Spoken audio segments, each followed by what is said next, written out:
അസ്സലാമു അലൈക്കും വറഹ്മത്തുള്ളാഹി. അൽഹംദുലില്ലാ വസ്സലാത്തു വസ്സലാമു അലാ റസൂലില്ലാ വഅലാ ആലിഹി വസഹ്ബിഹി വമൻ തബിഅഹും ബിഇഹ്സാനിൻ ഇലാ യൗമിദ്ദീൻ. അഊദു ബില്ലാഹി മിനശ് ശൈത്വാനിർ റജീം. ബിസ്മില്ലാഹിർ റഹ്മാനിർ റഹീം.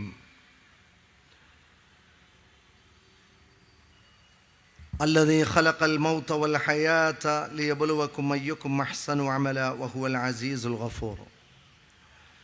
സ്നേഹമുള്ള സഹോദരന്മാരെ, സഹോദരികളെ, സർവശക്തനായ അള്ളാഹു അവൻ്റെ എല്ലാവിധ അനുഗ്രഹങ്ങളും നമ്മുടെ ഈ സൽക്കർമ്മത്തിൽ വർഷിക്കുമാറാവട്ടെ. സപ്തവാനങ്ങൾക്ക് മുകളിൽ നിന്ന് അവതീർണമായ മനുഷ്യ സുരക്ഷയുടെ നിയമങ്ങളെ വിദ്യാർത്ഥി കാതുകളിലേക്ക് കൈമാറുവാൻ വേണ്ടി നാം നടത്തുന്ന ശ്രമകരമായ ഒരു ദൗത്യമാണ് യഥാർത്ഥത്തിൽ നമ്മുടെ ഈ ഒരു പ്രോഗ്രാം എന്ന് പറയുന്നത്. പുതിയ തലമുറയെ പലവിധ അധാർമിക പ്രവണതകളും സ്വാധീനിച്ചതിൻ്റെ മാനസികമായ അസ്വസ്ഥതയിലാണ് മൂല്യബോധമുള്ള ധർമ്മചിന്തയുള്ള മനുഷ്യർ.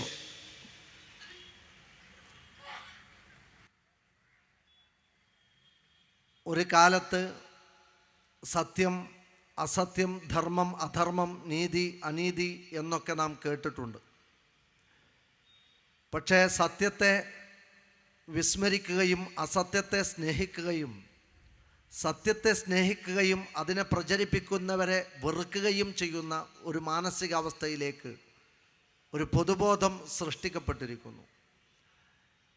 ധാർമ്മികതയെ വെറുത്ത് അധാർമികതയെ സ്നേഹിച്ച് അധാർമികതയ്ക്ക് വേണ്ടി മുറവിളി കൂട്ടുകയും ധാർമ്മികതയെ സ്നേഹിച്ച് അതിനുവേണ്ടി പരിശ്രമിക്കുന്നവരെ തെറിവാക്കുകൾ കൊണ്ട് വിളിച്ച് അടക്കിയിരുത്തുകയും ചെയ്യുന്ന ഒരു പ്രവണത നമ്മുടെ നാട്ടിൽ വർദ്ധിച്ചു കൊണ്ടിരിക്കുകയാണ്. നീതിയെ വെറുക്കുകയും അനീതിയെ സ്നേഹിക്കുകയും എല്ലായിടങ്ങളിലും അനീതി അരങ്ങുവാഴുകയും ചെയ്യുമ്പോൾ അതൊന്നും പ്രശ്നമല്ല എന്ന ഒരു മാനസികാവസ്ഥ സൃഷ്ടിക്കപ്പെട്ടുകൊണ്ടിരിക്കുകയാണ്. തീർച്ചയായും മനുഷ്യനെ മനസ്സിലാക്കിയ, മനുഷ്യൻ്റെ മഹത്വത്തെ തിരിച്ചറിഞ്ഞവർ സത്യത്തിനും ധർമ്മത്തിനും നീതിക്കും വില കൽപ്പിക്കുകയും അതിനുവേണ്ടി പരിശ്രമിക്കുകയും ചെയ്യേണ്ടതുണ്ട്. അത്തരമൊരു പരിശ്രമത്തിൻ്റെ ഭാഗമായി നാം കത്തിച്ചു വെക്കുന്ന വിളക്കാണ് യഥാർത്ഥത്തിൽ നമ്മൾ പങ്കെടുത്തുകൊണ്ടിരിക്കുന്ന ഈ പ്രോഗ്രാം എന്ന് പറയുന്നത്. ലിയുഖ്രിജന്നാസ മിനദ്ദുലുമാതി ഇലന്നൂർ, അന്ധകാരങ്ങളിൽ നിന്ന് മനുഷ്യരെ പുറത്തു കൊണ്ടുവരാൻ, വെളിച്ചത്തിലേക്ക് വഴി നടത്താൻ കാലാകാലങ്ങളായി ദൈവിക ദൂതന്മാർ നിയോഗിക്കപ്പെട്ടിട്ടുണ്ട് എന്ന് പരിശുദ്ധ ഖുർആൻ എടുത്തു പറയുന്നുണ്ട്. മനുഷ്യനിൽ തിന്മകൾ സാർവത്രികമാകുമ്പോൾ, ശിർക്ക് പരമായ പ്രവർത്തനങ്ങളിൽ, കൊടും അക്രമങ്ങളിൽ മനുഷ്യർ വ്യാപൃതരാകുമ്പോൾ, അധർമ്മവും അനീതിയും അസത്യവും ധർമ്മത്തിനും സത്യത്തിനും എതിരെ സ്വാധീനം ചെലുത്തുമ്പോൾ അത് മനുഷ്യ ജീവിതത്തെ കൂടുതൽ കുടുസാക്കുകയും മനുഷ്യൻ്റെ ജീവിതത്തെ പ്രയാസപ്പെടുത്തുകയും അശാന്തിയുള്ളതാക്കുകയും ചെയ്യുമ്പോൾ, അതിൻ്റെ പിരിമുറുക്കങ്ങളിൽ, മാനസിക സമ്മർദ്ദങ്ങളിൽ അതിൻ്റെ ഇരകളായി പീഡിപ്പിക്കപ്പെടുന്നവരായി ജീവിക്കുമ്പോൾ, മോക്ഷത്തിന് വേണ്ടി, രക്ഷയ്ക്കു വേണ്ടി ദൈവിക ദൂതന്മാർ കാലാകാലങ്ങളിൽ നിയോഗിക്കപ്പെട്ടിട്ടുണ്ട് എന്നത് യാഥാർത്ഥ്യമാണ്. ലോകത്തിൻ്റെ അവസാനത്തെ ഗുരുവായ മുഹമ്മദ് മുസ്തഫ സ്വല്ലല്ലാഹു അലൈഹി വസല്ലം, ആ പ്രവാചകൻ്റെ നിയോഗം ഏറ്റവും അവസാനത്തെ ദൂതനായിട്ടാണ്. സമ്പൂർണവും സമഗ്രവുമായ ഒരു ജീവിത പദ്ധതിയെ മനുഷ്യർക്ക് മുമ്പിൽ അവതരിപ്പിച്ചുകൊണ്ടാണ്. വിശ്വാസരംഗത്ത് കൃത്യമായ കാഴ്ചപ്പാട് പകർന്നു നൽകി സാമൂഹിക ബന്ധങ്ങളിൽ കൃത്യമായ അവൻ്റെ ജീവിതത്തെ നിർവചിച്ച് നൽകി. സാമ്പത്തിക രംഗത്ത് സ്വസ്ഥതയും സുതാര്യതയും ശാന്തിയും സമാധാനവുമുള്ള ഒരു ജീവിതക്രമത്തെ അവന് മുന്നിൽ അവതരിപ്പിച്ചു കൊടുത്ത് ധാർമ്മിക രംഗത്ത് കൃത്യമായ കാഴ്ചപ്പാടുകൾ പകർന്നു നൽകി പ്രവാചക തിരുമേനി സ്വല്ലല്ലാഹു അലൈഹി വസല്ലമ തൻ്റെ ദൗത്യം നിർവഹിച്ചിട്ടുണ്ട്. പരിശുദ്ധ ഖുർആനിലെ സൂറത്തു അഅറാഫിൻ്റെ വചനം, അല്ലദീന യത്തബിഊന റസൂലൻ നബിയ്യൽ ഉമ്മിയ്യല്ലദീ യജിദൂനഹു മക്തൂബൻ ഇൻദഹും ഫിത്തൗറാത്തി വൽ ഇൻജീൽ. തൗറാത്തിലും ഇൻജീലിലും സുവിശേഷം അറിയിച്ച, പഴയ നിയമത്തിലും പുതിയ നിയമത്തിലും സുവിശേഷം അറിയിച്ച ഒരു പ്രവാചകൻ നിങ്ങളിലേക്ക് വന്നെത്തുകയാണ്. യഅ്മുറുഹും ബിൽ മഅറൂഫ്, അദ്ദേഹം സദാചാരം ധാർമ്മികത കൽപ്പിക്കും. അതോടൊപ്പം തന്നെ വയൻഹാഹും അനിൽ മുൻകർ, തിന്മ വിരോധിക്കുകയും ദുരാചാരങ്ങളെ വിലക്കുകയും ചെയ്യും. വയുഹില്ലു ലഹുമുത് ത്വയ്യിബാത്തു വയുഹർരിമു അലൈഹിമുൽ ഖബായിസ്, മനുഷ്യനെന്ന മഹാബുദ്ധിജീവിയായ മനുഷ്യന് ഗുണകരമായതിനെ അവന് അനുവദനീയമായി പഠിപ്പിച്ചു കൊടുക്കുകയും അവന് ദോഷകരമാകുന്നതിനെ പാടില്ല എന്നവന് പറഞ്ഞു കൊടുക്കുകയും പഠിപ്പിച്ചു കൊടുക്കുകയും ചെയ്യുന്ന ആശയമാണ് ആ പ്രവാചകന് നിർവഹിക്കാനുള്ളത്. അതോടൊപ്പം വയളഉ അൻഹും ഇസ്റഹും, മനുഷ്യ മക്കൾ അകപ്പെട്ടിട്ടുള്ള, അവർ വഹിച്ചുകൊണ്ടിരിക്കുന്ന ഭാരങ്ങളെ, ഭാണ്ഡക്കെട്ടുകളെ ഇറക്കി വെച്ച് കൊടുത്തുകൊണ്ട് മനുഷ്യൻ്റെ ജീവിതത്തെ സ്വസ്ഥപൂർണമാക്കി മാമൂലുകളും അനാചാരങ്ങളുമില്ലാത്ത, ഭാരമില്ലാത്ത ഒരു സാമൂഹിക ക്രമം നിർമ്മിക്കുന്ന രംഗത്ത് പ്രവാചകൻ അദ്ദേഹത്തിൻ്റെ ദൗത്യം നിർവഹിക്കുകയാണ്. അതോടൊപ്പം വല്ലഗലാലല്ലത്തി കാനത്ത് അലൈഹിം, മനുഷ്യ മക്കളെ പീഡിപ്പിച്ചുകൊണ്ടിരിക്കുന്ന, അവനെ ചൂഷണം ചെയ്തുകൊണ്ടിരിക്കുന്ന, പൗരോഹിത്യത്തിൻ്റെ ചൂഷണമാണെങ്കിലും അധികാരികളുടെ ചൂഷണമാണെങ്കിലും വിശ്വാസരംഗത്തുള്ള ചങ്ങലക്കെട്ടുകളാണെങ്കിലും അതെല്ലാം പൊട്ടിച്ചെറിഞ്ഞുകൊണ്ട് ആ പ്രവാചകൻ തൻ്റെ ദൗത്യം നിർവഹിച്ചിരിക്കുന്നു എന്ന് പരിശുദ്ധ ഖുർആൻ എടുത്തു പറയുന്നുണ്ട്. ഇവിടെ നേരത്തെ ഷാഫി അൽ ഹിക്കമി പറഞ്ഞവസാനിപ്പിച്ചിടത്ത് നിന്ന് എൻ്റെ വാക്കുകളെ കൂട്ടിച്ചേർക്കാനാണ് ഞാൻ ആഗ്രഹിക്കുന്നത്. വലഖദ് കറംന ബനി ആദം, ആദം സന്തതികളെ ഏറ്റവും ആദരവ് നൽകിക്കൊണ്ടാണ് നാം സൃഷ്ടിച്ചിട്ടുള്ളത് എന്നതാണ്. സൃഷ്ടിക്കപ്പെട്ട മുഴുവൻ സൃഷ്ടിജാലങ്ങളെയും പരസഹസ്രം സൃഷ്ടികളെയും നിരീക്ഷിക്കുമ്പോൾ ഏറ്റവും ഉത്കൃഷ്ടമായി ആദരണീയമായി സൃഷ്ടിക്കപ്പെട്ടിട്ടുള്ളത് മനുഷ്യവർഗമാണ് എന്ന് നമുക്ക് കാണാൻ സാധിക്കും. രോമകൂപങ്ങൾ കൊണ്ട് വികൃതമാവാത്ത, 4 കാലുകൾ കൊണ്ട് മൃഗത്തിൻ്റെ സ്വഭാവം പാലിക്കാത്ത, അതിനപ്പുറത്ത് ലജ്ജയും ധാർമ്മികതയും നീതിയും ധർമ്മവും അതിനെ സ്നേഹിക്കുന്ന ഒരു ജീവിത മൂല്യമുള്ള മനുഷ്യ മക്കൾ സൃഷ്ടിക്കപ്പെട്ടിട്ടുള്ളത് ആദരവ് നൽകിക്കൊണ്ടാണ്. ചീഞ്ഞു പുഴുത്തുനാറി പുഴുവരിക്കുന്നതിനെ തിന്നുന്നവരായിട്ടല്ല മനുഷ്യർ സൃഷ്ടിക്കപ്പെട്ടിട്ടുള്ളത്. ഉടുതുണി പോലുമില്ലാതെ 4 കാലികളെ പോലെ അലയുന്നവരായിട്ടല്ല മനുഷ്യർ സൃഷ്ടിക്കപ്പെട്ടിട്ടുള്ളത്. തൻ്റെ മുന്നിൽ കാണുന്നതിനെ മുഴുവൻ യാതൊരു സീമയും പരിഗണിക്കാതെ പിടിച്ച് തിന്നുന്നവരായിട്ടല്ല മനുഷ്യൻ സൃഷ്ടിക്കപ്പെട്ടിട്ടുള്ളത്. അവൻ്റെ ശരീരമാവട്ടെ, അവൻ്റെ ജീവിത നിലവാരമാവട്ടെ, അവൻ്റെ ജീവിതത്തിലെ മൂല്യങ്ങളാവട്ടെ, കാഴ്ചപ്പാടുകളാവട്ടെ ഉന്നതവും ഉത്കൃഷ്ടവുമായ നിലക്കാണ് അവൻ സൃഷ്ടിക്കപ്പെട്ടിട്ടുള്ളത് എന്ന് പരിശുദ്ധ ഖുർആൻ പ്രത്യേകം എടുത്തു പറയുകയാണ്. ഈ ഒരു സവിശേഷത മനുഷ്യൻ്റെ ജീവിതത്തിൻ്റെ മുഴുവൻ മേഖലകളിലും അവൻ കാത്തു സൂക്ഷിക്കുമ്പോഴാണ് മനുഷ്യൻ മനുഷ്യനായി മാറുന്നത്. ഏറെക്കുറെ മൃഗങ്ങളുടെ ആവശ്യങ്ങൾ തന്നെയാണ് മനുഷ്യൻ്റെയും ആവശ്യം. വിശപ്പും ദാഹവും കാമവും മനുഷ്യനും മൃഗത്തിനും ഒരുപോലെയുണ്ട്.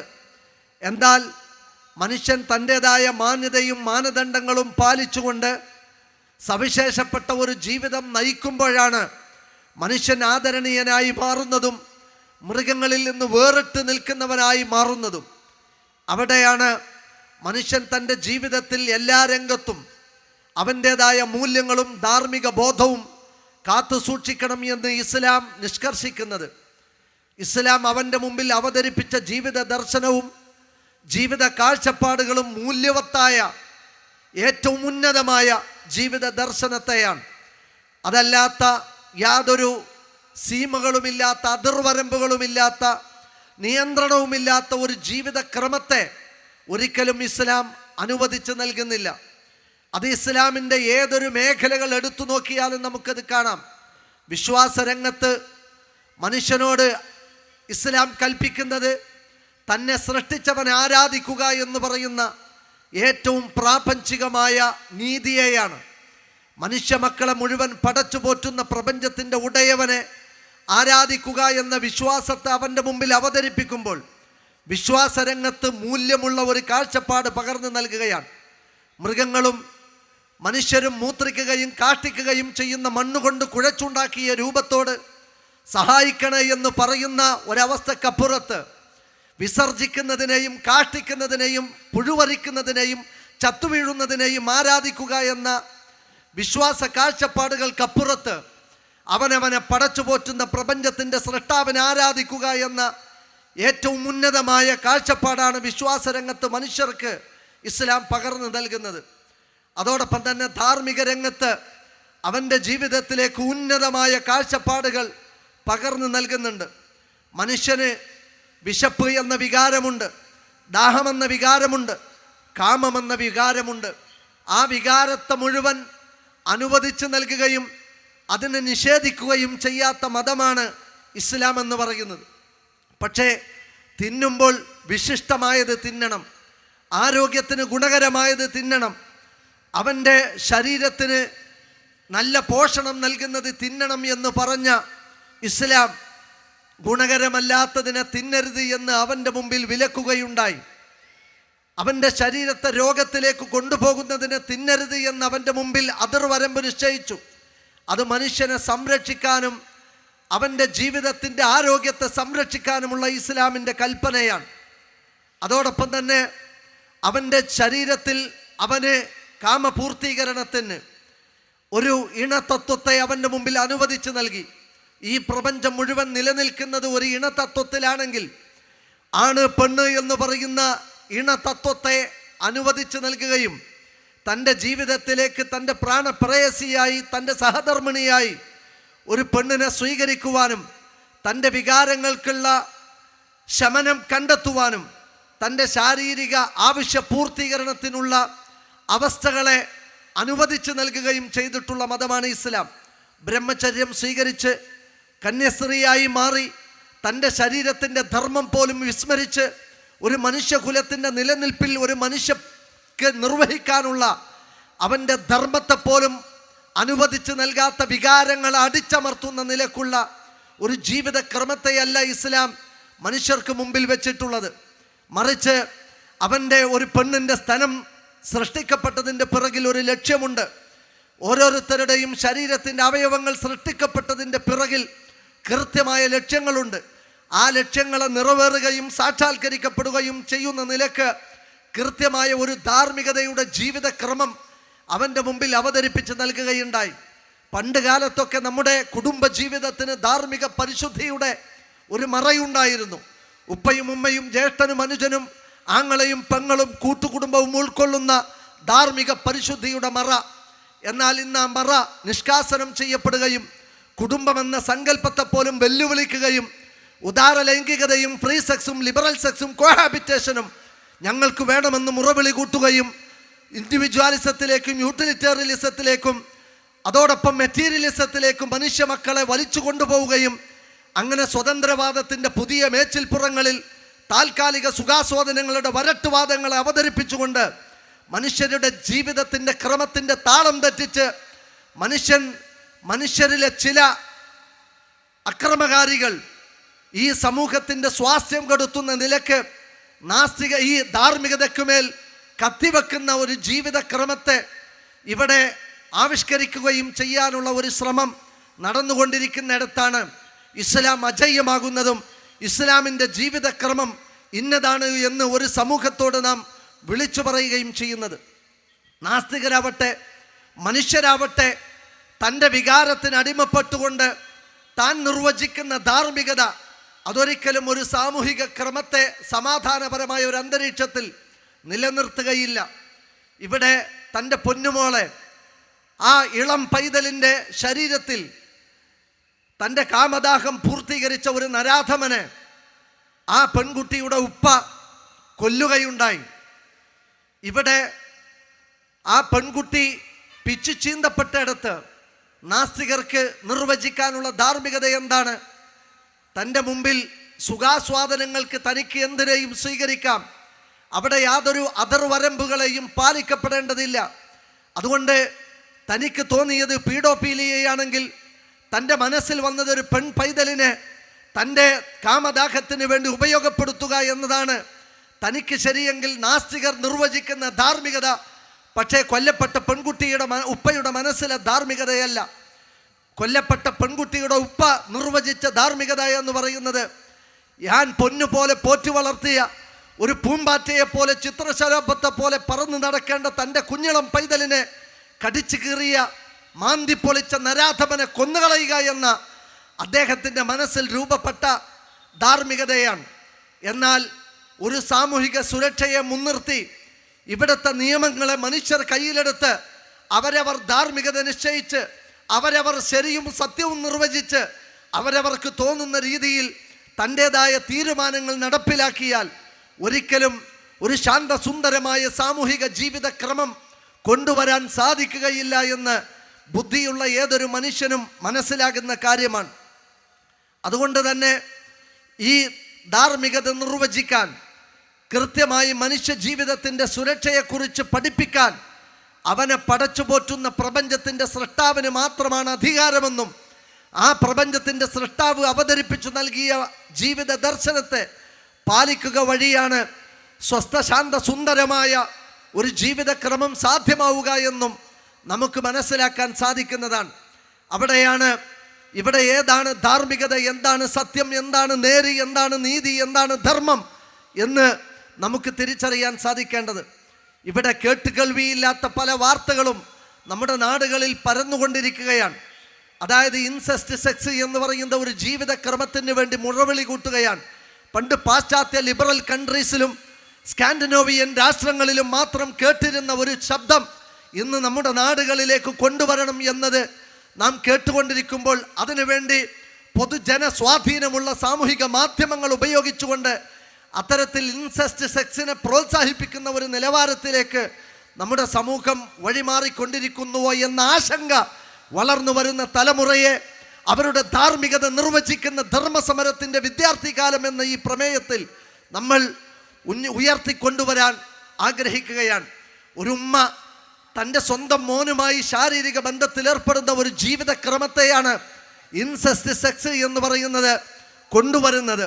ഒരു പിതാവ് സ്വന്തം മകളിൽ തൻ്റെ ആഗ്രഹം പൂർത്തീകരിക്കുന്നു എന്നതാണ് ഇൻസെസ്റ്റ് സെക്സ് എന്ന് പറയുന്നത്.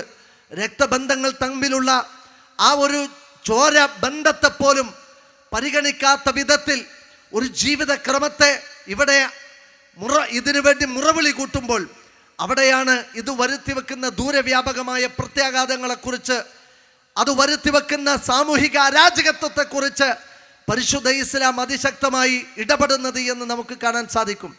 നിങ്ങൾക്ക് വിഹിതമല്ലാത്ത, നിങ്ങളുടെ മഹറമല്ലാത്ത ഒരാളെയും വിവാഹം കഴിക്കാൻ ഈ മഹറമായ ആളുകളെ വിവാഹം കഴിക്കാൻ പാടില്ല എന്ന ഇസ്ലാമിൻ്റെ ജീവിതക്രമം അത് ബന്ധങ്ങളുടെ മൂല്യത്തെ അംഗീകരിക്കുന്നതും ഒരു കുടുംബ ജീവിതത്തിൻ്റെ ആണിക്കല്ലിനെ സ്ഥാപിക്കുന്നതും അങ്ങനെ ഒരു മനുഷ്യ മക്കൾക്ക് വളരാനും ജീവിക്കാനും അനിവാര്യമായ ഒരു ജീവിതക്രമത്തെ കൊണ്ടുവരുന്നതുമാണ്. അങ്ങനത്തെ ഒരു സാമൂഹിക ക്രമത്തെയാണ് യഥാർത്ഥത്തിൽ ഇസ്ലാം ലക്ഷ്യം വെക്കുന്നത് എന്ന് നമുക്ക് കാണാൻ സാധിക്കും. അതോടൊപ്പം തന്നെ ഇവിടെ നാം കേട്ടിട്ടുള്ള മറ്റൊരു അധാർമിക ശബ്ദമാണ് ഹോമോസെക്സ്വാലിറ്റി എന്ന് പറയുന്നത്. അത് ആണിനെ വിവാഹം കഴിക്കാം, പെണ്ണിനെ വിവാഹം കഴിക്കാം. അത്തരത്തിലുള്ള ജീവിതക്രമങ്ങൾ കൊണ്ട് ഒരു പ്രശ്നവുമില്ല. ഈ 9ാം ക്ലാസ്സിലെ പാഠപുസ്തകത്തിൽ പോലും പാവപ്പെട്ട പൈതലുകളെ പഠിപ്പിക്കുന്ന ആശയം ജെൻഡർ എന്ന് പറയുന്നത് ഒരു സാമൂഹിക നിർമ്മിതിയാണ്. അതൊരിക്കലും ലിംഗം നോക്കി നിർവചിക്കേണ്ടതല്ല. ജനിച്ചു വീഴുന്ന കുഞ്ഞ് ആണോ പെണ്ണോ എന്ന് തീരുമാനിച്ചിരുന്നത് ഒരു കാലഘട്ടത്തിൽ ലിംഗം നോക്കിയിട്ടാണ് എങ്കിൽ അതൊന്നും ഇനി വേണ്ടതില്ല. അതൊരു സാമൂഹിക നിർമ്മിതിയാണ്. എനിക്ക് തോന്നുന്നത് ഞാൻ പെണ്ണാണ് എന്നാണെങ്കിൽ എൻ്റെ അഭിപ്രായത്തിന് എന്നെ വിടണമെന്ന് പറഞ്ഞ് ഇവിടുത്തെ മനുഷ്യരുടെ മുഴുവൻ ജീവിത സുരക്ഷയ്ക്കും വെല്ലുവിളിയാകുന്ന രീതിയിൽ അവകാശങ്ങളെ ധ്വംസിക്കുന്ന രീതിയിലുള്ള ഒരു ജീവിതക്രമത്തെയാണ് ഇത്തരം ഹോമോസെക്സ്വാലിറ്റി എന്ന ആശയങ്ങൾ കൊണ്ടുവരുന്നത് എന്ന് നമുക്ക് കാണാൻ സാധിക്കും. മാത്രവുമല്ല, മനുഷ്യ നിലനിൽപ്പിന് തന്നെ ഭീഷണിയാകുന്ന ഇത്തരത്തിലുള്ള ആശയങ്ങളെ അല്ല ഇസ്ലാം ഉദ്ഘോഷിക്കുന്നത്. ഒരു ആണ് പെണ്ണിനെ വിവാഹം കഴിച്ച് അതിൽ സന്താന ഉൽപാദനമുണ്ടായി മനുഷ്യവംശം നിലനിൽക്കുക എന്ന ഏറ്റവും ഉദാത്തമായ ഒരു ജീവിതക്രമത്തെയാണ് യഥാർത്ഥത്തിൽ ആൺ പെൺ ഇണ തത്വത്തിലൂടെ ഇസ്ലാം ലക്ഷ്യം വെച്ചിട്ടുള്ളത്. അതുകൊണ്ട് തന്നെ കല്യാണം കഴിക്കണമെന്നും ജീവിതത്തിലേക്ക് ഇണയെ സ്വീകരിക്കണമെന്നും സന്താന ലബ്ധി ഉണ്ടാവണമെന്നും സന്താനോൽപാദനങ്ങൾ നടക്കണമെന്നും അവർക്കാവശ്യമായ ജീവിത സൗകര്യങ്ങളെ മാതാപിതാക്കൾ ഒരുക്കി കൊടുക്കുന്ന ഒരു ജീവിതക്രമം വരണമെന്നും അതിൽ വളരുന്ന മക്കൾ മൂല്യബോധത്തോടെ വളരണമെന്നും കുടുംബ ജീവിതത്തിന് അതിൻ്റെതായ ഭദ്രത ഉണ്ടാവണമെന്നും അതിലൂടെ വളർന്നു വരുന്ന മക്കൾ രാജ്യത്തിനും നാടിനും സമൂഹത്തിനും ഉപകാരപ്പെടുന്നവരായി മാറണമെന്നും ഇസ്ലാം ഉദ്ഘോഷിക്കുമ്പോൾ ഇവിടെ ചില ലിബറലുകൾ പുലമ്പുന്നത് ആണിനെ വിവാഹം കഴിക്കാമെന്നതാണ്. ഒരാണ് ആണിനെ കെട്ടിപ്പിടിച്ച് ഒരു കട്ടിലിൽ 1000 കൊല്ലം 100 കൊല്ലം കിടന്നാലും ശരി, ഒരു മഹാത്മാഗാന്ധിയോ അതല്ലെങ്കിൽ ഒരു രാജ്യം കീഴടക്കിയ രാഷ്ട്രശില്പികളെയോ ഒരു രാജ്യം ഭരിക്കുന്ന ഭരണാധികാരികളെയോ ഒരു രാജ്യത്തിന് ഒരു ജനക്കൂട്ടത്തിന് ഉപകാരപ്പെടുന്ന പ്രതിപാദനരെയോ ഒരിക്കലും സമ്മാനിക്കാൻ ഈ ഒരു ജീവിത വ്യവസ്ഥ കൊണ്ട് സാധിക്കുകയില്ല. ഒരു പെണ്ണിനെ കല്യാണം കഴിച്ച് ഒരുപാട് കൊല്ലം ഒരു കട്ടിലിൽ കിടന്നാലും ശരി, ഒരു പ്രതിപാദനനും ജനിക്കാൻ പോകുന്നില്ല.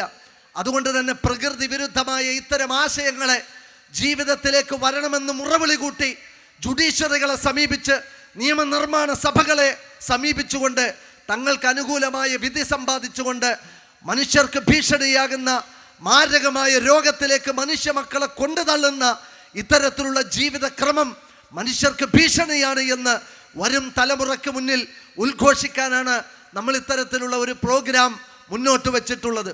ഇസ്ലാം എന്ന ദൈവിക മതം ഒരിക്കലും സിഹാഖ് എന്ന് പറയുന്ന ലെസ്ബിയനിസമോ ലിവാത്വത്ത് എന്ന് പറയുന്ന ഗേ സെക്സിനെയോ അംഗീകരിക്കുകയോ അനുവദിച്ച് നൽകുകയോ ചെയ്യുന്നില്ല എന്നത് മനുഷ്യരുടെ ജീവിത സുരക്ഷയെ മുൻനിർത്തിയിട്ടാണ്.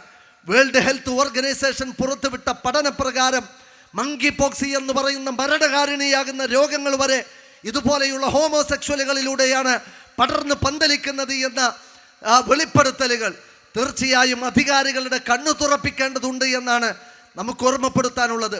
ജെൻഡർ സ്പെക്ട്രത്തിലുള്ള മുഴുവൻ ലിംഗവിഭാഗങ്ങളെയും പരിഗണിച്ചുകൊണ്ടുള്ള ഒരു സാമൂഹിക ക്രമം വേണമെന്നും അത്തരത്തിലുള്ള ഒരു വിദ്യാഭ്യാസ രീതി കുട്ടികൾക്ക് മേൽ അടിച്ചേൽപ്പിച്ചുകൊണ്ട് മഹാഭൂരിപക്ഷം വരുന്ന ഹിന്ദുക്കളുടെ വീട്ടിൽ നിന്ന് വരുന്ന കുട്ടികളെയും ക്രിസ്ത്യാനികളുടെ വീട്ടിൽ നിന്ന് വരുന്ന കുട്ടികളെയും ഇസ്ലാമിക മതത്തിൻ്റെ ധാർമ്മിക പരിശുദ്ധിയുടെ അന്തരീക്ഷത്തിൽ നിന്ന് വരുന്ന മുസ്ലിം മക്കളുടെ ആ കുട്ടികളുടെയും മുന്നിൽ അവരെ ഗിനിപ്പന്നികളാക്കി മാറ്റിക്കൊണ്ട് ഇത്തരത്തിലുള്ള പരീക്ഷണങ്ങൾ നടത്തി കൊണ്ടുവരാൻ ആരാണ് ഇത്തരക്കാരായ ആളുകൾക്ക് അനുവാദം നൽകിയിട്ടുള്ളത് എന്നത് ഈ സമൂഹത്തോട് ഉദ്ഘോഷിക്കുവാൻ വേണ്ടി തന്നെയാണ് ഇത്തരത്തിലുള്ള ഒരു പ്രോഗ്രാം നമുക്ക് സംഘടിപ്പിക്കേണ്ടി വരുന്നത്.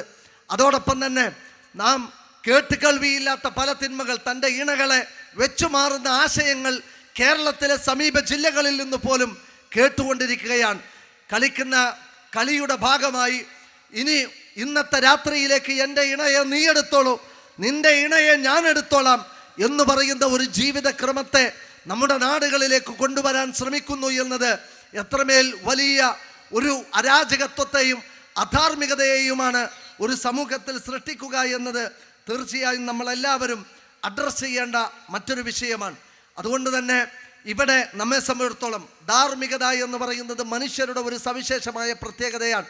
ഇവിടെ നോക്കൂ നിങ്ങൾ, നമ്മുടെയൊക്കെ കുട്ടികളുടെ മേൽ വ്യത്യസ്തമായ പരീക്ഷണങ്ങൾ നടത്തി അവർക്കുമേൽ അവരുടെ ജീവിതക്രമത്തെ വെല്ലുവിളിച്ച് താൽക്കാലികമായ സുഖാസ്വാദനങ്ങളുടെ ഭാഗമായി ഈ തരത്തിലുള്ള ഒരു ജീവിതക്രമത്തെ കൊണ്ടുവരാനുള്ള ശ്രമങ്ങളെ തീർച്ചയായും തിരിച്ചറിയുകയും അതിനുവേണ്ട നടപടികളുമായി മുന്നോട്ട് പോവാൻ മനുഷ്യസ്നേഹികൾ, ധാർമ്മികതയെ സ്നേഹിക്കുന്നവർ മുന്നോട്ട് വരികയും ചെയ്യണമെന്നാണ് നമുക്ക് ഓർമ്മപ്പെടുത്താനുള്ളത്. ഇത്തരത്തിലുള്ള അധിനിവേശങ്ങൾ പ്രത്യേകിച്ച് കോർപ്പറേറ്റുകളുടെയും അതേപോലെയുള്ള ഈ മുതലാളിത്ത താല്പര്യക്കാരുടെയും ഭാഗത്ത് നിന്ന് കാലാകാലങ്ങളായി ഉണ്ട് എന്നത് നാം ഇവിടെ ഓർക്കുകയാണ്. നമ്മുടെ ഇന്നത്തെ പ്രോഗ്രാമിൻ്റെ മർമ്മം തന്നെ അത്തരത്തിലുള്ള ഒരു ആശയത്തെ സമൂഹത്തിൻ്റെ മുമ്പിൽ അവതരിപ്പിക്കലാണ്.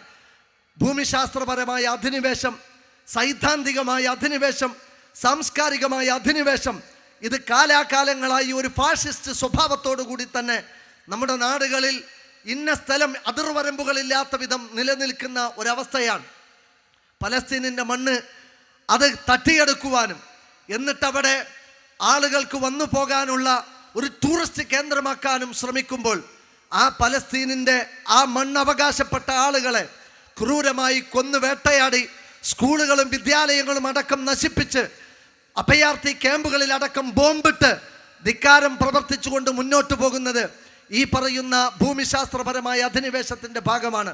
മുസ്ലിം പള്ളികൾക്കുമേലും വഖഫ് ഭൂമികൾക്കുമേലും ഈ പറയുന്ന ശബ്ദം പുറപ്പെടുവിച്ച് അധിനിവേശം നടത്തി കടകമ്പോളങ്ങളെ ഇടിച്ചു നിരത്തി ബുൾഡോസർ രാജ് പ്രയോഗിച്ച് ഇതിൻ്റെ പേരിൽ ഭൂമിശാസ്ത്രപരമായ അധിനിവേശത്തിൻ്റെ വിധേയമായി കൊണ്ടിരിക്കുന്ന മുസ്ലിമീങ്ങളുടെ അവസ്ഥ നമ്മൾ കണ്ടുകൊണ്ടിരിക്കുന്നതാണ്. അതേപോലെ തന്നെ വ്യത്യസ്ത രാഷ്ട്രങ്ങളിലും ഈ ഒരു അവസ്ഥ നിലനിൽക്കുന്നുണ്ട്. സൈദ്ധാന്തികമായ അധിനിവേശം എന്ന് പറയുമ്പോൾ ഇസ്ലാം പഠിപ്പിച്ച സാങ്കേതിക ശബ്ദങ്ങൾ വരെ, ജിഹാദ് പോലെയുള്ള സാങ്കേതിക ശബ്ദങ്ങൾ വരെ വികലമായി അവതരിപ്പിച്ച് വക്രീകരിച്ച് ചിത്രീകരിച്ച് ഒരു സമുദായത്തെ അരികുവൽക്കരിക്കാനും വേട്ടയാടാനും ഇരകളാക്കാനുമുള്ള ശ്രമം പ്രത്യേകിച്ച് നമ്മൾ അഭിമുഖീകരിക്കുന്ന മറ്റൊരു പ്രതിസന്ധിയാണ്. സാംസ്കാരികമായ അധിനിവേശം എന്ന് പറയുമ്പോൾ അവരവർക്ക് കംഫർട്ടായിട്ടുള്ള വേഷം, ഏറ്റവും സുരക്ഷിതമായ വേഷം, അവരവരുടെ ദൈവം കൽപ്പിച്ച വേഷം, സുരക്ഷിതത്വത്തിൻ്റെ നിർഭയത്വത്തിൻ്റെ വേഷം നിങ്ങൾ ധരിക്കേണ്ടതില്ല, ഞങ്ങൾ വിപണിയിലിറക്കുന്ന സിനിമകളിലൂടെ പരിചയപ്പെടുത്തുന്ന ഫാഷൻ വസ്ത്രങ്ങൾ നിങ്ങൾ ധരിച്ചാൽ മതി എന്ന സാംസ്കാരിക അധിനിവേശവും, ഞങ്ങൾ പറയുന്നത് പോലെ ഞങ്ങൾ പ്രദർശിപ്പിക്കുന്നത് പോലെയുള്ള മുടി സംസ്കാരങ്ങൾ നിങ്ങൾക്കുണ്ടായാൽ മതി എന്ന് പറയുന്ന സാംസ്കാരികമായ അധിനിവേശങ്ങളും, ഞങ്ങൾ വിപണിയിൽ ഇറക്കുന്ന വസ്തുക്കൾ ഉപയോഗിച്ചുകൊണ്ട് അത്തരത്തിൽ നിങ്ങൾ ജീവിച്ചാൽ മതി എന്ന് പറയുന്ന കോർപ്പറേറ്റുകളുടെ താല്പര്യങ്ങളുമാണ് പലപ്പോഴും ഇരകളായി മാറുന്ന ആളുകൾ പോലും ചിന്തിക്കാത്ത വിധത്തിൽ ഇവിടെ നടന്നുകൊണ്ടിരിക്കുന്ന അധിനിവേശങ്ങൾ എന്ന് നമുക്ക് കാണാൻ സാധിക്കും. ഇത്തരത്തിലുള്ള അധിനിവേശത്തിൻ്റെ ഭാഗമാണ് ഞാൻ നേരത്തെ പറഞ്ഞ മെറ്റീരിയലിസവും യൂട്ടിലിറ്റേറിയലിസവും ഇൻഡിവിജ്വാലിസവും എന്ന് പറയുന്നത്. ഈ പദാർത്ഥത്തിനപ്പുറത്ത് മറ്റൊന്നുമില്ല. അതുകൊണ്ട് തന്നെ ദൈവമില്ല, പടച്ചോനില്ല, പരലോകമില്ല, സ്വർഗമില്ല, നരകമില്ല, അതൊക്കെ മദ്രസ പൊട്ടന്മാരുടെ ജൽപ്പനങ്ങളാണ് എന്ന് പറഞ്ഞ് പലപ്പോഴും മുസ്ലിമീങ്ങളെ അവരുടെ വിശ്വാസത്തിനു മേൽ പോലും ഇത്തരത്തിലുള്ള മെറ്റീരിയൽ ഭൗതിക പദാർത്ഥവാദങ്ങൾ ഉന്നയിച്ചുകൊണ്ട് ഈ സമുദായത്തിൻ്റെ സുരക്ഷിതമായ ഒരു ജീവിത പശ്ചാത്തലത്തിൽ നിന്ന് ഒരു സമൂഹത്തെ പറിച്ചു കൊണ്ടുപോകാനുള്ള ശ്രമം ഇവിടുത്തെ ലിബറലുകൾ നടത്തിക്കൊണ്ടിരിക്കുന്നുണ്ട് എന്നത് തീർച്ചയായും നമ്മൾ തിരിച്ചറിയേണ്ടതാണ്. യൂട്ടിലിറ്റേറിയലിസം എന്ന് പറഞ്ഞാൽ പ്രായോഗികതാവാദമാണ്. അതായത് എൻ്റെ സുഖാസ്വാദനങ്ങൾക്ക് എനിക്ക് സുഖം സന്തോഷം കിട്ടുന്നതെല്ലാം ഞാൻ ചെയ്യും, അതിൽ നിങ്ങളാരും ഇടപെടേണ്ടതില്ല. എൻ്റെ ആസ്വാദനങ്ങൾക്ക് തടസ്സമാകുന്നത് എൻ്റെ മാതാപിതാക്കളാണെങ്കിൽ അവരെ ഞാൻ വൃദ്ധസദനങ്ങളിൽ കൊണ്ടുപോയി അടക്കും. എൻ്റെ ആസ്വാദനങ്ങൾക്ക് തടസ്സം നിൽക്കുന്നത് എൻ്റെ സഹപാഠികളാണെങ്കിൽ ഞാൻ അവരെ കൊന്നു തീർക്കും. എൻ്റെ ആസ്വാദനങ്ങൾക്ക് തടസ്സം നിൽക്കുന്ന അധ്യാപകരാണെങ്കിൽ ഞാൻ അവരെ ഘരാവോ ചെയ്യും, ഞാൻ അവർക്ക് നേരെ വിരൽ ചൂണ്ടും. എൻ്റെ ആസ്വാദനങ്ങൾക്ക് തടസ്സം നിൽക്കുന്നത് സമുദായവും മതവുമാണ് എങ്കിൽ ആ മതത്തെ ഞാൻ കയ്യൊഴിയും എന്ന് പറയുന്ന ഒരു മാനസികാവസ്ഥയിലേക്ക് ഒരു തലമുറയുടെ മനസ്സിനെ കൊണ്ടുപോകുന്നതിൻ്റെ തിരക്കിലാണ് ഇവിടുത്തെ ഈ പറയുന്ന നേരത്തെ പറഞ്ഞ വ്യത്യസ്ത തരത്തിലുള്ള ഫാഷിസ്റ്റുകൾ. അതിനുവേണ്ടി അവർ ഉപയോഗിക്കുന്നത് സിനിമകളെയാണ്, അതിനുവേണ്ടി അവർ ഉപയോഗിക്കുന്നത് യൂട്യൂബർമാരെയാണ്, സാമൂഹിക സ്വാധീനമുള്ള വ്ളോഗർമാരെയാണ്, അതേപോലെ തന്നെയുള്ള മറ്റു സംവിധാനങ്ങളാണ്. ഈ സംവിധാനങ്ങളിലൂടെ ഇത്തരം ആശയങ്ങളെ ഇറക്കുമതി ചെയ്ത് ഒരു സമൂഹത്തെ പരലോക വിശ്വാസത്തിൽ നിന്ന്, സുരക്ഷിതമായ ഒരു ജീവിതക്രമത്തിൽ നിന്ന് അവരെ വലിച്ചു കൊണ്ടുപോകാനുള്ള ശ്രമങ്ങളാണ് നമ്മുടെ നാടുകളിൽ നടന്നുകൊണ്ടിരിക്കുന്നത്. ഇൻഡിവിജ്വാലിസം എന്ന് പറഞ്ഞാൽ ഒരു വ്യക്തി എന്നുള്ള നിലയ്ക്ക് എനിക്ക് എല്ലാ സ്വാതന്ത്ര്യവുമുണ്ട്, ആ സ്വാതന്ത്ര്യം എനിക്ക് കിട്ടേണ്ടതാണ്. ആ കിട്ടേണ്ട സ്വാതന്ത്ര്യത്തിൽ നിങ്ങൾ ആരും കൈകടത്തേണ്ടതില്ല. അതിന് നിങ്ങൾ അധ്യാപകർക്ക് എൻ്റെ സ്വാതന്ത്ര്യത്തിൽ ഇടപെടാൻ അവകാശമില്ല. സദാചാര ഗുണ്ടകൾക്ക് എൻ്റെ സ്വാതന്ത്ര്യത്തിൽ ഇടപെടാൻ അവകാശമില്ല. എൻ്റെ സമുദായത്തിനോ മതത്തിനോ മതമേലാളന്മാർക്കോ എൻ്റെ സ്വൈര ജീവിതത്തിൻ്റെ എൻ്റെതായ താല്പര്യങ്ങളിൽ ഇടപെടാൻ അവകാശമില്ല. അതുകൊണ്ട് എനിക്ക് തോന്നുന്നത് ഞാൻ ചെയ്യും. എനിക്ക് എൻ്റെതായ ശരിയെന്ന് തോന്നുന്നതിനെ ഞാൻ ചെയ്യും എന്ന് പറഞ്ഞ് പാതിരാത്രി ഹോസ്റ്റലുകളിൽ നിന്ന് പുറത്തിറങ്ങി നേരം വെളുക്കുന്നത് വരെ ബൈക്കിലും അതേപോലെ സ്കൂട്ടിയിലും കറങ്ങി നടന്ന് വ്യഭിചരിച്ച് പിന്നീട് നേരം വെളുക്കുന്ന സമയത്ത് ഹോസ്റ്റലുകളിലേക്ക് കയറി വരുന്നവർ ആഗ്രഹിക്കുന്ന ഒരു ജീവിതത്തിൻ്റെ ക്രമം ഒരു സമൂഹത്തെ എങ്ങനെ സ്വാധീനിക്കുമെന്ന് ഇവിടുത്തെ ധാർമ്മിക ബോധമുള്ളവർ തിരിച്ചറിയുകയും ഇടപെടുകയും ചെയ്യേണ്ടതുണ്ട്.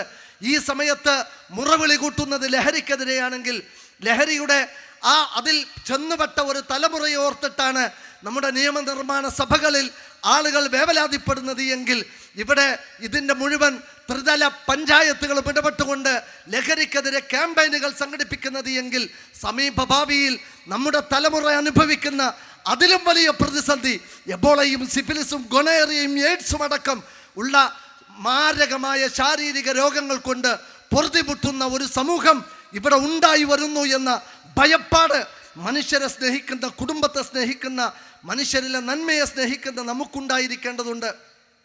അതുകൊണ്ട് തന്നെ ഹോമോസെക്ച്വലിൻ്റെ വാതിൽ തുറന്നു കൊടുക്കുമ്പോൾ, ലിബറൽ സെക്സിൻ്റെ വാതിൽ തുറന്നു കൊടുക്കുമ്പോൾ, ഫ്രീ സെക്സിൻ്റെ വാതിലുകൾ തുറന്നു കൊടുക്കുമ്പോൾ, ഉദാര ലൈംഗികതയുടെ വാതിലുകൾ തുറന്നു കൊടുക്കുമ്പോൾ അത് സമൂഹത്തെ എങ്ങനെ സ്വാധീനിക്കുമെന്ന് തിരിച്ചറിയാൻ ഭരണകർത്താക്കൾക്കും നിയമപാലകന്മാർക്കും അധ്യാപകർക്കും ഈ കുട്ടികൾക്ക് അറിവ് പകർന്നു കൊടുക്കുന്ന മുഴുവൻ ആളുകൾക്കും സാധിക്കേണ്ടതുണ്ട് എന്നാണ് ധർമ്മസമരത്തിൻ്റെ വിദ്യാർത്ഥി കാലമെന്ന ഈ കാലിക പ്രസക്തമായ പ്രമേയം സമൂഹത്തിന് മുന്നിൽ അവതരിപ്പിക്കുമ്പോൾ നമുക്ക് പറയാനുള്ളത്. എനിക്കെൻ്റെ ജീവിതത്തിൽ എല്ലാ സ്വാതന്ത്ര്യവും ഉണ്ട് എന്ന് പറഞ്ഞിറങ്ങുന്ന ഒരു കുട്ടി കള്ളു കുടിക്കുന്നു, അവൻ ഈ പറയുന്ന രാസലഹരികൾ ഉപയോഗിക്കുന്നു. നേരത്തെ പറഞ്ഞ രൂപത്തിൽ പരസ്യമായി അവർ നിരത്തുകളിൽ വളരെ കിടപ്പുമുറിയിൽ അതല്ലെങ്കിൽ അണിയറയിൽ മണിയറയിൽ ദമ്പതികൾ നടത്തി വന്നിരുന്ന സ്വകാര്യ ജീവിതത്തിൻ്റെ ഒരു മറ നിഷ്കാസനം ചെയ്യപ്പെട്ട് തെരുവുകളിലും ബസ് സ്റ്റാൻഡുകളിലും ബസ് സ്റ്റോപ്പുകളിലും ട്രെയിനുകളിലും മനുഷ്യർ മുഴുവൻ ഒരുമിച്ച് കൂടുന്ന ആ കുടുംബം ഒരുമിച്ച് ചേരുന്നിടത്ത് വരെ പരസ്യമായി തോന്നിവാസം ചെയ്യുന്ന ഒരു നിലവാരത്തിലേക്ക് മനുഷ്യരെ കൊണ്ടുപോകുന്ന, വിദ്യാർത്ഥികളെ കൊണ്ടുപോകുന്ന ആശയങ്ങളെ ഈ പറയുന്ന ചിന്തകളിലൂടെ പാഠപുസ്തകങ്ങളിലൂടെ അടക്കം കുട്ടികൾക്ക് കൈമാറി കൊടുക്കുന്നിടത്താണ് നമ്മൾ ഈ നടത്തുന്ന പ്രോഗ്രാം അതിൻ്റെതായ ഉത്തരവാദിത്തം നിർവഹിക്കുന്നത്. അതുകൊണ്ട് സുഹൃത്തുക്കളെ, ഇവിടെ ഈ ഒരു ധർമ്മ സമരത്തിൻ്റെ വിദ്യാർത്ഥി കാലം എന്ന പ്രമേയം അതിനടിസ്ഥാനമാക്കി നമ്മൾ മെയ് 11 നടത്തുന്ന നമ്മുടെ പ്രോഗ്രാം തീർച്ചയായും നമ്മുടെ കുട്ടികൾ കാണേണ്ടതും കേൾക്കേണ്ടതുമുണ്ട്. അവരുടെ ശരീരത്തെ നശിപ്പിക്കുന്ന, അവരുടെ മനസ്സിനെ നശിപ്പിക്കുന്ന, അവരുടെ സമ്പത്തിനെ നശിപ്പിക്കുന്ന, അവരുടെ കുടുംബത്തെ തകർത്ത് കളയുന്ന, അവർ ജീവിക്കുന്ന സാമൂഹിക ക്രമത്തെ അരാജകത്വത്തിലേക്ക് കൊണ്ടുപോകുന്ന ഇത്തരം ആശയങ്ങൾ ആരൊക്കെ ഏതെല്ലാം മാധ്യമങ്ങൾ ഉപയോഗിച്ചുകൊണ്ട് ഇറക്കുമതി ചെയ്യാൻ ശ്രമിച്ചാലും ശരി, അത് നമ്മുടെ കുട്ടികൾ തിരിച്ചറിയണം. അത് മഹാഭൂരിപക്ഷം വരുന്ന ഹൈന്ദവ കുടുംബത്തിലെ, ക്രൈസ്തവ കുടുംബത്തിലെ, ഇസ്ലാമിക കുടുംബത്തിലെ ധാർമ്മികതയെ സ്നേഹിക്കുന്ന മുഴുവൻ ആളുകളും തിരിച്ചറിയണം. അതുകൊണ്ട് കക്ഷി രാഷ്ട്രീയ മതജാതി ഭേദമന്യേ വിദ്യാർത്ഥികളായിട്ടുള്ള ആളുകളെ ഈ പറയുന്ന മനുഷ്യരെ അറിവിൻ്റെ വഴിയിലേക്ക് വഴി നടത്തുന്ന, ശരിയായ ആസ്വാദനത്തിൻ്റെ നിരത്തിലേക്ക് മേച്ചിൽപ്പുറത്തേക്ക് കൊണ്ടുപോകുന്ന എക്സിബിഷൻ കാണുവാനും അതോടൊപ്പം ഈ ഒരു പ്രോഗ്രാമിന് സാക്ഷികളാവാനും തീർച്ചയായും നമുക്കവരെ കൊണ്ടുവരേണ്ടതുണ്ട്. അതുകൊണ്ട് നമ്മുടെ എല്ലാവരുടെയും മക്കളാവട്ടെ, അയൽവാസികളുടെ മക്കളാവട്ടെ, കുടുംബത്തിലുള്ളവരുടെ മക്കളാവട്ടെ, അവർക്കുള്ള യാത്രാ ക്രമീകരണങ്ങൾ ചെയ്തു കൊടുത്ത് മെയ് 11 എന്ന് പറയുന്ന ഈ വരുന്ന ഞായറാഴ്ച ഇൻഷാ അല്ലാഹ് ആ 10,000-കണക്കിന് വിദ്യാർത്ഥികൾ ഒരുമിച്ച് കൂടുന്ന ഈ പ്രോഗ്രാമിൽ അവർക്ക് കാണാനും അറിയാനുമുള്ള അവസരം ഒരുക്കി കൊടുക്കണം. യാത്രയ്ക്ക് പണം ചോദിക്കുമ്പോൾ കൊടുക്കാറുണ്ട് നമ്മൾ. ഇഷ്ടമുള്ള ഭക്ഷണത്തിന് വേണ്ടി അവർക്ക് ഇഷ്ടമുള്ള ആഹാരം വാങ്ങിക്കൊടുക്കാറുണ്ട്. പക്ഷേ സപ്തവാനങ്ങൾക്ക് മുകളിൽ നിന്ന് മനുഷ്യമോക്ഷത്തിന് വേണ്ടി അവതീർണമായ ദൈവിക വചനാമൃതങ്ങളെ അവരുടെ കാതുകളെ സ്വാധീനിക്കും, അവരുടെ മനസ്സുകളെ സ്വാധീനിക്കും, അവരുടെ നെഞ്ചും കൂടിനെ സ്വാധീനിക്കും, അവരുടെ ജീവിതത്തെ സ്വാധീനിക്കും. താൽക്കാലിക സുഖാസ്വാദനങ്ങളുടെ വരട്ടുവാദങ്ങൾ അവതരിപ്പിച്ചുകൊണ്ട് തങ്ങളെ വ്യഭിചാരികളാക്കി കള്ളുകുടിയന്മാരാക്കി മാറ്റുന്ന ഈ ലിബറലുകളുടെ ചതിക്കുഴികളെ തിരിച്ചറിയാൻ നമ്മുടെ കുട്ടികൾക്ക് സാധിക്കുന്നതാണ്. അതുകൊണ്ട് അകക്കണ്ണ് തുറക്കുന്ന, തിരിച്ചറിവ് നേടുന്ന ഈ ഒരു വൈജ്ഞാനിക സംരംഭത്തിലേക്ക് നമ്മുടെ കുട്ടികളെ കൊണ്ടുവരണമെന്ന് ഒരിക്കൽ കൂടി ഓർമ്മപ്പെടുത്തിക്കൊണ്ട് ഞാൻ എൻ്റെ വാക്കുകൾക്ക് വിരാമമിടുകയാണ്. വആഖിറു ദഅ്വാന അനിൽ ഹംദുലില്ലാഹി റബ്ബിൽ ആലമീൻ. അസ്സലാമു അലൈക്കും വറഹ്മത്തുള്ളാഹി വബറകാതുഹു.